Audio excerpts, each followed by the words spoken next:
First Crusade. The primary catalyst for the First Crusade was the appeal by Byzantine Emperor Alexios I to Pope Urban II for military assistance against the Seljuk Turks, who had captured much of Anatolia and threatened Constantinople. Pope Urban saw this as an opportunity to reclaim Jerusalem and the Holy Land, which had been under Muslim rule since the 7th century. The crusade was deemed a success, as in 1099 the Crusaders captured Jerusalem, establishing several Crusader states, including the Kingdom of Jerusalem, the County of Edessa, and the Principality of Antioch. Crusade of 1101. The Crusade of 1101, sometimes referred to as the Crusade of the Faint-Hearted, was launched by Pope Paschal II to capitalize on the lingering enthusiasm after the success of the First Crusade. Pope Paschal called to those who broke their Crusader vows and returned home prematurely, as well as those who missed it entirely, and encouraged them to reinforce newly established Crusader states. The Crusade ended in disaster.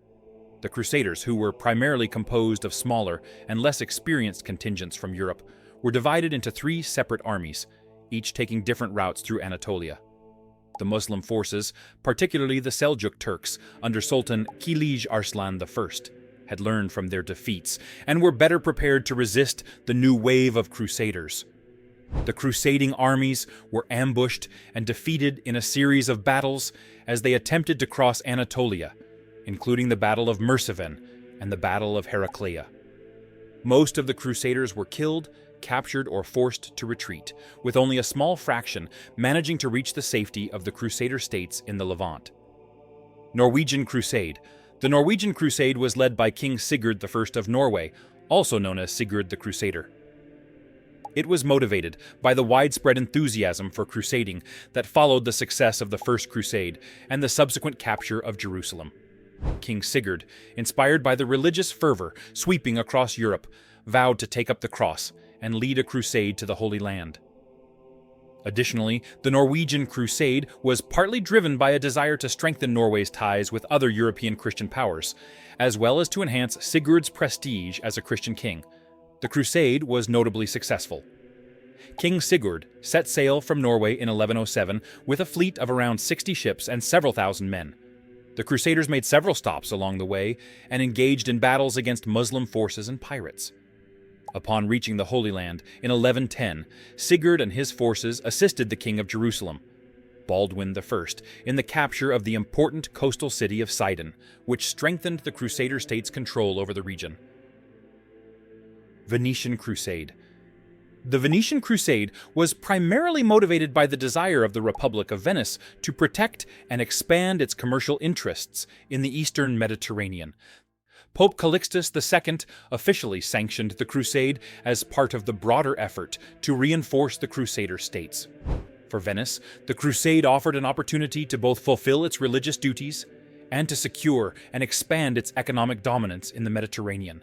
Their fleet, consisting of over 100 ships, set sail in 1122 and joined forces with the Crusader states in the Holy Land.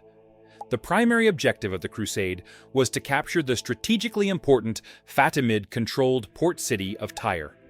After a long and difficult siege, the combined forces of the Venetians and Crusaders successfully captured the city in 1124, which was a major victory for the Crusaders, as it secured one of the last major coastal cities in the region, further isolating the Muslim forces and enhancing the security of the Kingdom of Jerusalem.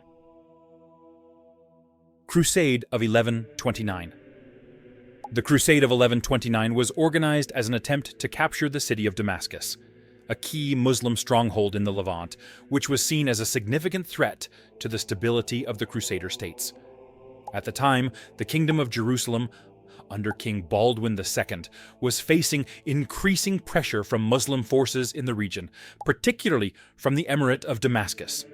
The crusade was not called by the Pope, but was largely supported by the Church. Instead, it was King Baldwin that rallied Crusaders to his cause. The crusade was ultimately unsuccessful. Despite initial enthusiasm and the gathering of a substantial force, the Crusaders faced significant challenges in their attempt to capture Damascus. The city was well defended, and the Crusaders struggled with internal divisions, poor coordination, and a lack of adequate resources. The Muslim forces, led by the Seljuk rulers of Damascus, were able to repel the crusading army, which failed to breach the city's defenses and was forced to retreat, suffering heavy losses in the process. The Second Crusade. The Second Crusade, sanctioned by Pope Eugenius III, was caused by the fall of the county of Edessa in 1144. The failure to defend Edessa from the Seljuks was seen as a threat to the remaining Crusader states and prompted European leaders to act. Despite initial enthusiasm and the involvement of major European monarchs, such as King Louis VII of France and Emperor Conrad III of Germany, the Crusade was a failure in the Levant, with the only significant success of the Crusade occurring in Portugal, where the Crusaders helped to capture Lisbon from Muslim control. The Third Crusade. The Third Crusade, also known as the King's Crusade, due to the fact that it was spearheaded by three Western European monarchs, Philip II of France, Richard I of England, and Frederick I of the Holy Roman Empire, was launched in response to the capture of Jerusalem by the Muslim leader Saladin in 1187. The loss of this holy city was a major blow to Christendom and led to calls for its recapture by Pope Gregory, who sanctioned the crusade in 1187. The Crusaders failed to recapture Jerusalem, but they did secure several coastal cities such as Acre and Jaffa. Crusader kings were also able to negotiate a treaty allowing Christian pilgrims access to Muslim-controlled Jerusalem. Crusade of 1197. The Crusade of 1197, also known as the German Crusade, was primarily initiated by the Holy Roman Emperor Henry VI, who sought to reinforce the Crusader states following the Third Crusade and the failure of the subsequent campaigns to secure lasting peace. Henry VI aimed to consolidate his influence, both in the Holy Roman Empire and abroad, by leading a crusade and taking advantage of the political instability in the Ayyubid dynasty following the death of Saladin in 1193. The Crusaders launched a series of successful military operations against the Muslim forces, capturing key coastal cities such as Sidon and Beirut, which bolstered the territorial holdings of the Kingdom of Jerusalem. However, the campaign was abruptly halted when news arrived of Emperor Henry VI's sudden death in Sicily in September 1197.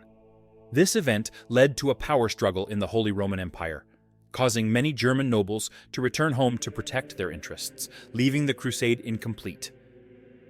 The Fourth Crusade. Originally intended to reclaim Jerusalem by invading through Ayyubid Egypt, the Fourth Crusade was diverted due to a series of political and financial issues. In short, the leaders of the crusade employed the Venetians to arrange transportation of around 35,000 men to the Holy Land. Venetians expected full payment for building and manning the ships, while the Crusaders could muster only half of what was expected. Venice agreed to waive the remaining costs for the time being and recoup from plunder, which led to some of the Crusaders sacking the city of Zara, protected by Hungary, and Constantinople, the capital of the Byzantine Empire, both of which were Christian cities. This diversion was partly due to the influence of Venetian interests, but eventually, most of the army arrived in the Holy Land, unorganized and divided. The crusade was deemed a failure and deepened the rift between Roman Catholic and the Eastern Orthodox churches. The Fifth Crusade. Sanctioned by Pope Innocent III before his death, and continued under his successor Pope Honorius III, the Fifth Crusade aimed to capture Jerusalem by again trying to first conquer Egypt, specifically Cairo, which was seen as the key to controlling the Holy Land. After initial successes, including the capture of the port city of Damietta in Egypt, the Crusaders were unable to advance towards Cairo due to strategic mistakes and internal disagreements.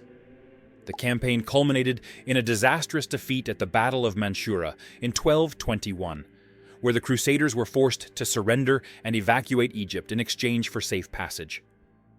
The Sixth Crusade. The Sixth Crusade was unique in that it was largely a diplomatic rather than a military campaign. It was led by Emperor Frederick II, who had been excommunicated by Pope Gregory IX due to his delays in fulfilling his crusading vow. Despite this, Frederick embarked on the crusade, negotiating directly with the Muslim ruler Al-Kamil of Egypt.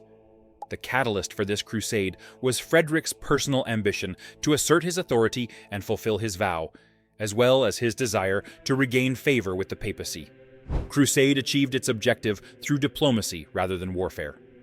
Frederick successfully negotiated a treaty with Al-Kamil that resulted in the peaceful handover of Jerusalem, Bethlehem, and Nazareth to Christian control, which lasted for 10 years. Barons' Crusade. It was called the Barons' Crusade because it was largely organized and led by secular lords rather than kings or emperors.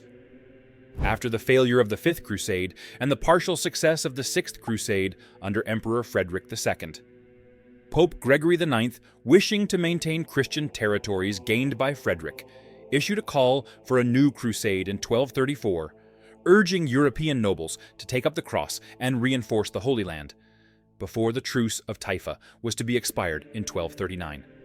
Similarly to the Sixth Crusade, much was gained through the means of diplomacy, with a minimal amount of blood being spilled on both sides.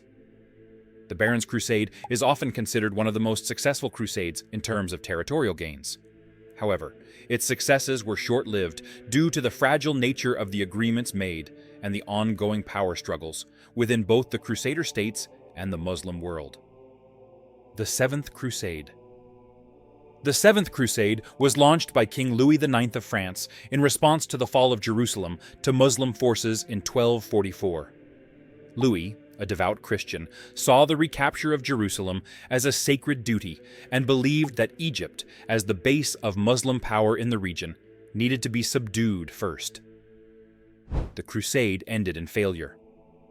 Louis's forces captured the Egyptian city of Damietta, but their advance towards Cairo was halted by logistical challenges and a devastating defeat at the Battle of Mansoura in 1250.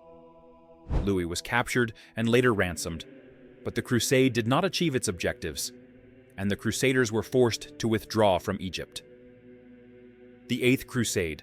The Eighth Crusade, also led by Louis IX of France, was motivated by his continued devotion to the cause of the Crusades and his desire to atone for the failure of the Seventh Crusade. This time, Louis targeted Tunis, hoping to establish a base in North Africa for future operations against Egypt and the Holy Land. The choice of Tunis was also influenced by reports that the local ruler might convert to Christianity, which Louis saw as an opportunity to extend Christian influence in the region. The Eighth Crusade ended abruptly with the death of Louis from illness shortly after arriving in Tunis. The Crusaders, led by his brother Charles of Anjou, negotiated a truce with the local ruler and withdrew from North Africa without achieving significant gains. The Ninth Crusade, often considered the last major crusade, it was led by Prince Edward of England, later Edward I, in an effort to relieve the remaining Crusader states, particularly the Kingdom of Jerusalem, which was increasingly threatened by the Mamluk Sultanate under Sultan Baybars after the capture of Antioch in 1268, as well as the Principality of Acre and the County of Tripoli. Despite Edward's efforts to forge alliances, including attempts to coordinate with the Mongols to create a two-front war against the Mamluks, the crusade was cut short when his father died, necessitating Edward's return to England to assume the throne. Thank you for watching. If you made it to the end, comment, how many times was Jerusalem lost?